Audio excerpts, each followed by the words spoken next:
What's going on, beautiful spirits? How y'all feeling?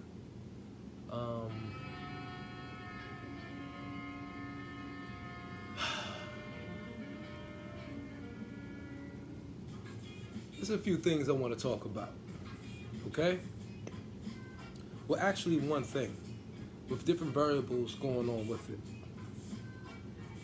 And the one common denominator with all the various variables, the different variables going along tied into it, is Shawn Porter. And my question is, why does Dontae's Boxing Nation and the LDBC shit on Shawn Porter? You know, I was watching Dontae's Boxing Nation, and I am a fan of Dontae's Boxing Nation. So this video is not to get greasy with him or the LDBC or anybody. But don't get fooled, people. These YouTube channels have sponsors, just like mega media channels. And you can hear the slant in much of their dialogue or their messages and videos. Much of the slant in their dialogue within on the particular message they're trying to give in the video that they're posting quite often.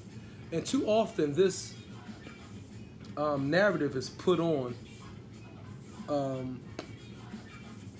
too often this narrative is, particularly we're talking about Shawn Porter, too often the narrative is placed on him that he is a ducker and so forth. I want to let y'all know right now, I've looked at Shawn Porter's record, and Shawn Porter easily has had the toughest resume as far as fighters, top-notch fighters that he's fought against. On this record, he has easily the toughest record than any of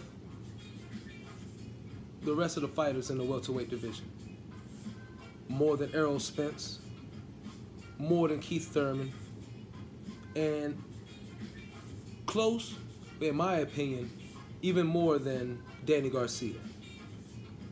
Shawn Porter has fought the toughest fights.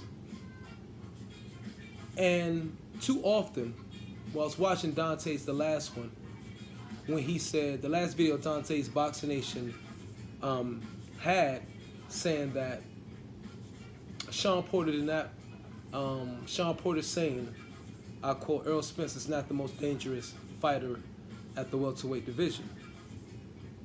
And he put who is. And of course, Shawn Porter was saying, I am. And I firmly believe Shawn Porter. You know, in my opinion, my strong opinion, Errol Spence is the protected fighter in the welterweight division. Yes, Errol Spence. He is the fighter that's being protected. Even though he's a southpaw. And historically, nobody wants to fight a southpaw. You know what I'm saying? Historically, because of the reputation, the different orientation they come fighting against you with, and all of that stuff. But in my opinion, Errol Spence is the second most protected fighter in the PBC behind,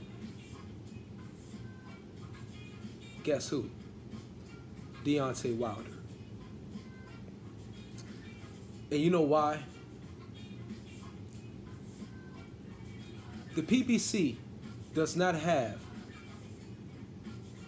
a commercial, or should I say a boxer, that have reached commercial success. They don't have a star or a superstar, shall I say. And you could talk about how small Golden Boy Promotions is, and talking about how PBC has the better stable of fighters than Golden Boy. But Golden Boy do have a megastar in boxing, which is Canelo Alvarez. Such a megastar that Canelo Alvarez, think about this, Canelo Alvarez, a middleweight champion, makes 10 times more per fight than a heavyweight champion. That person being Deontay Wilder. How often does that happen? See, it goes like this. The highest paid divisions in boxing, the top 3: heavyweight, middleweight, welterweight. And sometimes welterweight, middleweight may switch out, depending on how deep the division is. Deep, full of high quality talent. You understand what I'm saying? So, if it's usually the highest paid, the heavyweights, next highest paid, middleweight, and then the next highest paid shall be, say, the welterweights, then you have a serious problem. You get what I'm saying? You have a very serious problem when the heavyweight champion of the world makes less, that being the American, may I put that, the American heavyweight champion of the world, making far, far less than the middleweight. That is American as well. Yes, Canelo Alvarez is Mexican, but he's also American because Mexico is in North America, or if it's Central America, Canelo Alvarez is a Mexican first, American second. Let's put it like that. So that causes a big issue by the PBC, by Deontay Wilder, should I say, not panning out to become a commercial success, to become a draw that would bring the casual boxing fans into the mix. He has not filled that bill. So the PBC is now scrambling to find somebody to fit that bill, to pay those bills in a big, big way. And they're hoping that is Errol Spence. They're hoping that will be Errol Spence to fill that void, to become the boxing star globally that could raise the rest of the boxers up. And that is the reason why Al Heyman, or let's say the PBC, have not made the Errol Spence versus Shawn Porter fight. Because Shawn Porter is dangerous. And they need for Errol Spence to hold on to that 0 in the loss column, or that donut in the loss column, as long as possible. You get what I'm saying? They can only have him lose that donut to somebody who's bigger than he is. That person being someone like Canelo Alvarez. So that is what the PBC is scrambling and buying time for. Okay? Somebody to fill the role like a Sugar Ray Leonard. And they're hoping that person be Errol Spence Jr. He's clean cut. He speaks well. He has particular facial features that other people will like. Women, as far as being perhaps a sex symbol. No homo. But Dontae, this is why the Errol Spence and Shawn Porter fight hasn't happened. And Shawn Porter done told you in so many ways that this is the easiest fight to make. Yet you spin it the best way possible to make it look like, again, Shawn Porter is the one avoiding this fight. He said it's going to be because of business reasons.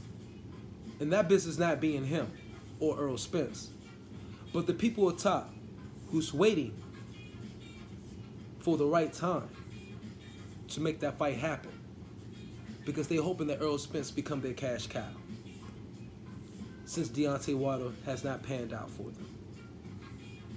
It's quite simple.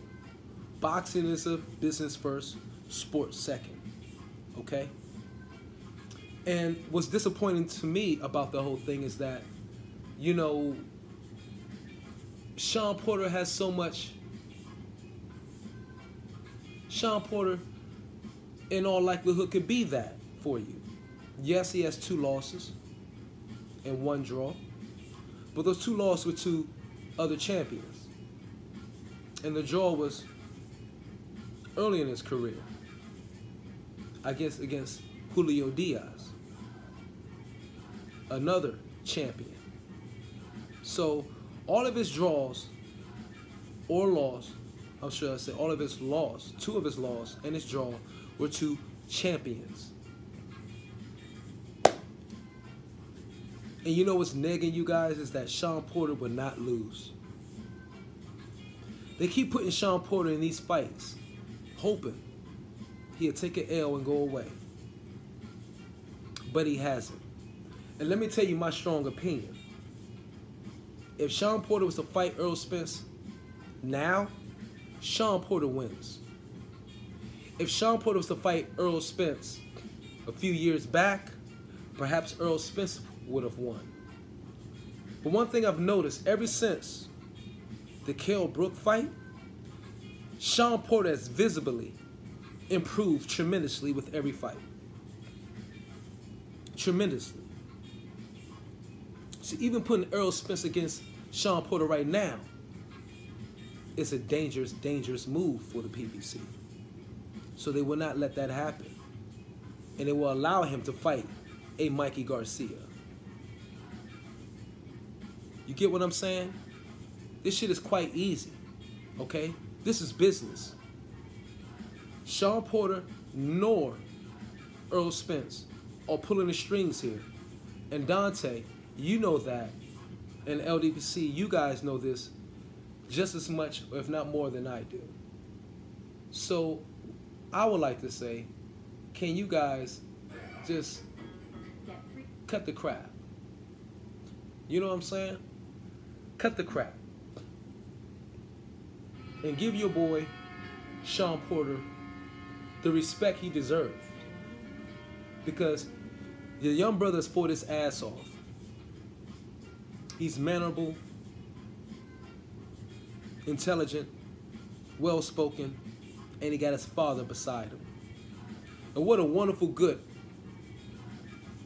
a great, should I say, an awesome example to put out there, a father and son. Isn't that what many of us young black men and white men and Asian men have been denied of? A great father figure. Some of us need to be reminded that we should be a father first when we choose to have children, or when we're too negligent to pull the fuck out or to wear a condom and accidentally bring a child into this world. We should be reminded that we should become fathers first then, okay? Because that child did not ask to come into this world. We made that choice for them, and the mother made the choice for them. So, and I believe Kenny Porter is a wonderful example of that. So, I would love Dontae's Boxing Nation and the LDBC to stop throwing this smear campaign on Shawn Porter as if he's a duck artist and he a punk or something. Because if you look at that brother's boxing resume, that's the last of the things he is. And he's fought all comers.